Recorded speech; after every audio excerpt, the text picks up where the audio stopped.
पूर्णार्णुकम्पार्णवपृतुलकरी सञ्चलभ्रूविलासै आनीलस्निग्धपक्ष्मावलिपरिलसितो नेत्रयुग्मो विभाते चान्द्रस्यायं विशालारुणकमलदलाकारमामुक्तदारो कृष्ण कारुण्यालोकलीला शिशिरितभुवनो क्षिभ्यतो मय्यनाथे குருவாயூரப்பனுடைய அனுகிரக விசேஷத்தால நம்முடைய நலம் தரும் நாராயணியத்தினுடைய அந்த இரண்டாவது தசகத்தை ஆரம்பிச்சு பட்டத்திரி குருவாயூரப்பனுடைய திவ்ய அழகை எல்லாத்தையும் வர்ணிச்சிருக்கார். அந்த வைபவங்களை நாம் திருக்கடையூருக்கு 3 கிலோமீட்டர் தொலைவில் அமைந்திருக்கக்கூடிய அனந்தமங்கலம் என்ற ஊரில் இருக்கும் பாமா ருக்மிணி சமேத ஸ்ரீ ராஜகோபால சுவாமி தசபுஜ திரிநேத்திர வீர ஆஞ்சநேய சுவாமியினுடைய பரிகார தலமாக அமைந்திருக்கக்கூடிய இந்த திருக்கோயிலோட திவ்ய தரிசனத்தை நம்ம அடைஞ்சிட்டு இருக்கோம். அநேகமாக மற்ற சன்னதிகள் எல்லாவற்றையும் நாம் தரிசித்து கருடன் கைகூப்பியவாறு அமைந்திருக்கக்கூடிய எதிரே உள்ள ராஜகோபால சுவாமியினுடைய திவ்ய தரிசனத்திற்காக நாம் உள்ளே நுழைகின்றோம். இந்த திருக்கோயிலிலே மூலவர் வாசுதேவ பெருமாளாகவும் ஸ்ரீதேவி பூதேவி சமேதனாக அமைந்துள்ளார். மூலவரை படமெடுப்பதற்கு நமக்கு அனுமதி இல்லாததால் இப்போது நாம் உற்சவருடைய தரிசனத்தை அடைகின்றோம். மூலவர் வாசுதேவ பெருமாளாக இருந்தாலும் இங்கு உற்சவர் ராஜகோபால சுவாமியாக அமைந்துள்ளாரா. இந்த உற்சவ விக்கிரகத்தை நாம் தரிசிப்பதற்காக நுழையும் போது ஒரு அழகான மண்டபம் விமான வடிவிலே நமக்கு காட்சியளிக்கின்றது. அதற்கு உட்புறம் நாம் பார்த்தோமேயானால் அங்கு அழகிய பல சிற்பங்கள். ஆம், பகவான் யானையை காப்பாற்றுவதற்காக கருடன் மேல் ஓடி வந்த கஜேந்திர மோட்சம், அர்ஜுனனை பார்த்த சாரதியாக தேரிலே அமர வைத்து அவனுக்கு கீதையை உபதேசிக்கக்கூடிய கீதோபதேசத்தினுடைய திருக்கோலம், ஸ்ரீராமன் லக்ஷ்மணன் சீதை ஆஞ்சநேயன் சவிதமாக சாம்ராஜ்ய பட்டாபிஷேகத்தை நடத்தி கொண்ட திருக்கோலம்.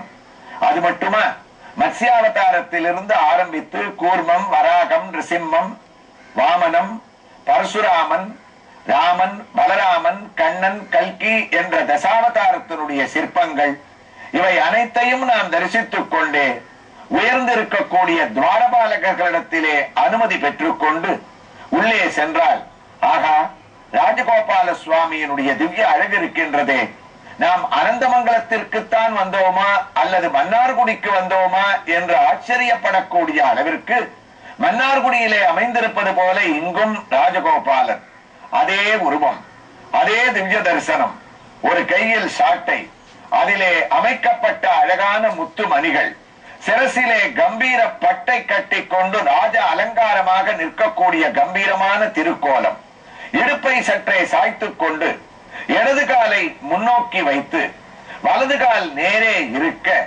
காலில் சலங்கைகள் ஆழ்வார் கூறியபடி சலார் பிலார் என்று சப்தத்தை எழுப்ப, மாடானது அவனை அரவணைத்துக் கொண்டு கறவைகள் பின் சென்று காணம் சேர்ந்துன்போம் என்ற ஒரு பாவத்திலே பரிவுடன் அவைகளை கண்ணன் அணைத்துக் கொண்டு இருக்க, அருகிலே அமைந்திருக்கக்கூடிய தாயாரோ சிகப்பு பதக்கத்தை சார்த்திக் கொண்டு இருக்க, ஒருபுறம் வாசுதேவனுக்கும் இவருக்கும் செங்கமலவலி தாயார் என்றார். இந்த உற்சவமூர்த்திக்கு இருபுறமும் பாமா ருக்மிணி இருவருமே தாயாராக அமைந்திருக்கின்றார்கள். அந்த ராஜகோபால சுவாமியை பசுமாடு அரவணைக்க, மன்னார்குடியில் இருப்பது போல மற்றொரு அழகான காட்சி, ஒரு சிறிய கன்றுக்குட்டியானது வாத்சல்யத்தோடு ராஜகோபால சுவாமியினுடைய திவ்ய திருமுகத்தை தரிசிக்கக்கூடிய அழகையும் நாம் இப்போது சேவித்துக் கொண்டிருக்கின்றோம். ஆம், மூலமூர்த்திக்கு ஸ்ரீதேவி பூதேவி என்றால், இங்கு ராஜகோபாலனுக்கு பாமா ருக்மணி தாயார் அழகாக அமைந்திருக்க, இந்த ராஜகோபால சுவாமியினுடைய திவ்ய தரிசனத்துடன் அர்ச்சகர்கள் நமக்கு அழகாக எடுக்கக்கூடிய கற்பூர ஹாரத்தியிலே இந்த சுவாமியினுடைய ஒளிவிடக்கூடிய தேஜஸை நாம் தரிசித்துக் கொண்டு அந்த ராஜகோபாலனுடைய திவ்ய தரிசனத்தினுடைய அழகை நாம் ஒப்பிட்டு பார்த்தோமே ஆனால், அந்த ராஜகோபாலன் இருக்கக்கூடிய திவ்ய அழகு இங்கு இருக்கக்கூடிய நாராயணியத்தினுடைய அடுத்த ஸ்லோகத்தை பட்டத்திரி ஆரம்பிக்கக்கூடிய பிரபாவமானது நாம் ஒப்பிட்டு பார்க்கும் போது நாம் இந்த திவ்ய தரிசனத்தோடு இந்த ஸ்லோகத்தினுடைய அழகான வரிகள் நம் காதிலே விழுவதற்கு நாம் பாக்கியத்தை அடைந்திருக்க வேண்டும். இதோ நாராயணியத்தினுடைய இரண்டாவது தசகத்தினுடைய இரண்டாவது ஸ்லோகத்தை பட்டத்திரி துவங்கிவிட்டார். குருவாயூரப்பா, கேயூராங்கத கங்கனோத்தமமக ரத்னங்குளீயாங்கித ஸ்ரீமத்பாகு சதுஷ்க சங்கத கத சங்காரி பங்கேருகம் கஞ்சித் கஞ்சன கஞ்சிலஞ்சிதல சத்பீதம்பராலம்பினியோ ஆலோபே விமலம்புஜத்யுதிபதோ கிருஷ்ண மூர்த்தியோ தவர்த்திசிதோ கோம். குருவாயூரப்பா, உன்னுடைய கிரீடங்களை எல்லாம் அழகா நான் வர்ணிச்சு தரிசிச்சேன்.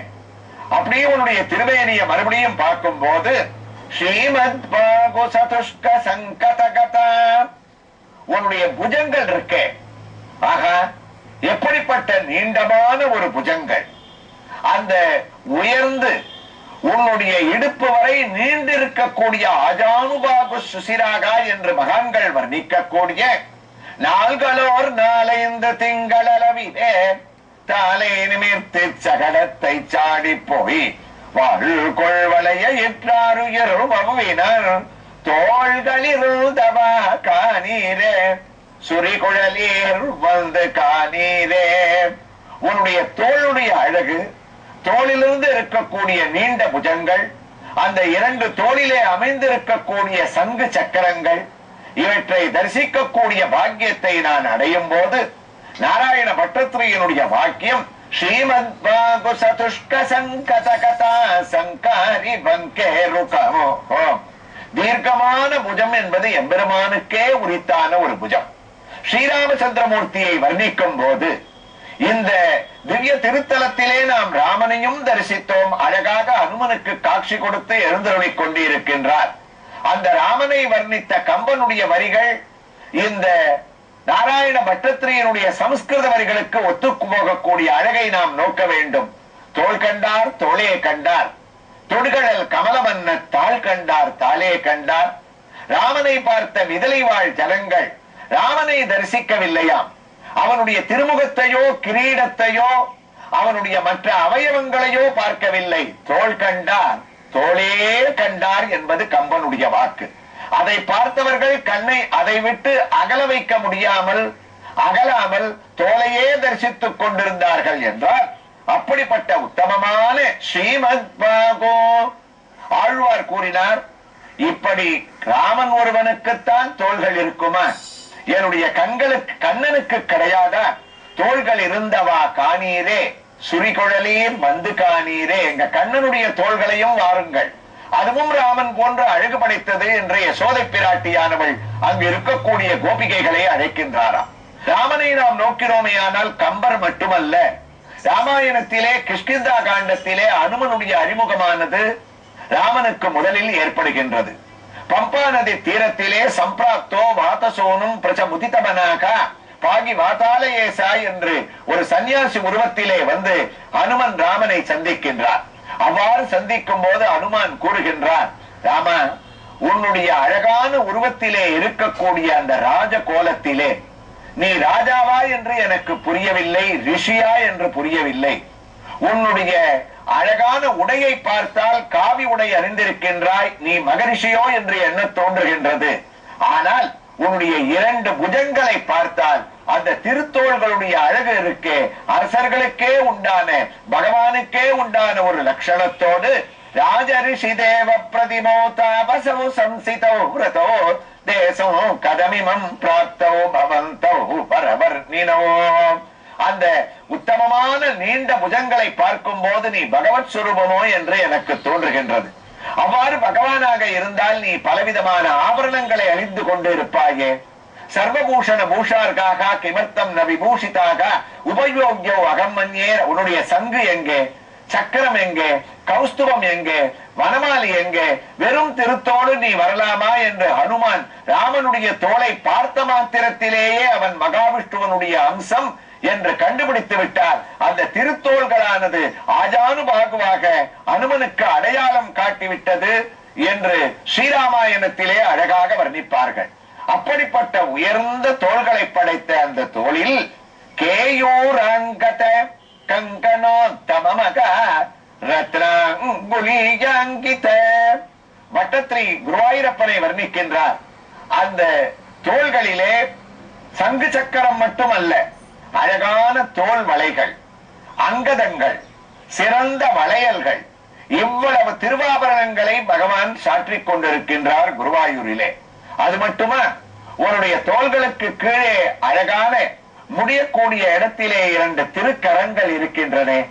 அந்த திருக்கைகளிலே ரத்னங்குலியங்கித 10 விரல்களிலேயும் சிறந்த உயர்ந்த ரத்தனங்கள் உன்னுடைய கை விரல்களை அங்குலி மோதிரமாக அலங்கரிக்கின்றது.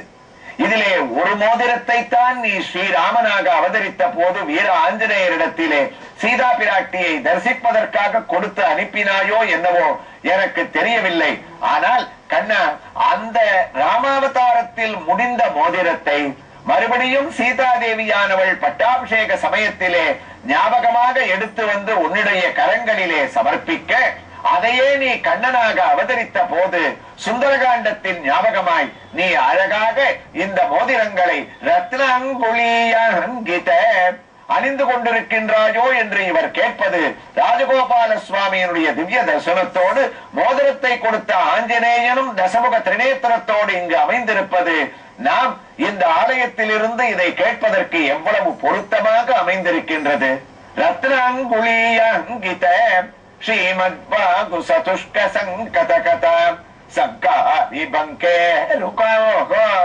ஒரு திருத்தோள்ல சங்கு, ஒரு திருத்தோள்ல சக்கரம், திருக்கண்டேன், பொன்மேனி கண்டேன், திகழ்மருக்கன் அணிநிறமும் கண்டேன், பொன்னாழி கண்டேன், புரி சங்கம் கை கண்டேன், சீதல சாந்திர பிரபூதம் சாயம் தவ விபுல பாகு திருமானவோ.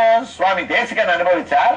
2 தோள்களும் எனக்கு தோல் மாதிரி தெரியல, 2 பெரிய கற்பக மரம் மாதிரி இருக்க உன்னுடைய அழகான திவ்ய சரீரத்துல. அப்ப கற்பக மரங்கள்ல பலவிதமான காய்கள் பூக்கள்லாம் பூத்து குலுங்கும்.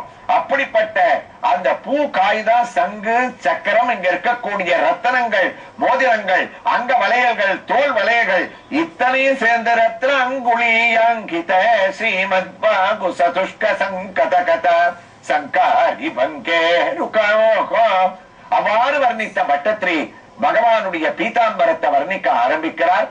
அந்த ஸ்லோகத்தினுடைய தொடர்ச்சி அவர் வர்ணித்த அழக நாம் இங்கு இருக்கக்கூடிய அனந்தமங்கலம் ஸ்ரீ ராஜகோபால சுவாமி, வாசுதேவ பெருமாள், செங்கமலவல்லி தாயார், ஆழ்வார்கள், ஆச்சாரியர்கள், தசமுக திரிநேத்திர வீர ஆஞ்சநேய சுவாமி, சதுர்புஜ திரிநேத்திர வீர ஆஞ்சநேய சுவாமி இவர்களிடமிருந்து உத்தரவு பெற்றுக்கொண்டு அடுத்த பகுதியில மற்றொரு ஆலயத்திலிருந்து நாம் தொடர்ந்து இந்த ஸ்லோகத்தினுடைய அர்த்தத்தை கேட்போம்.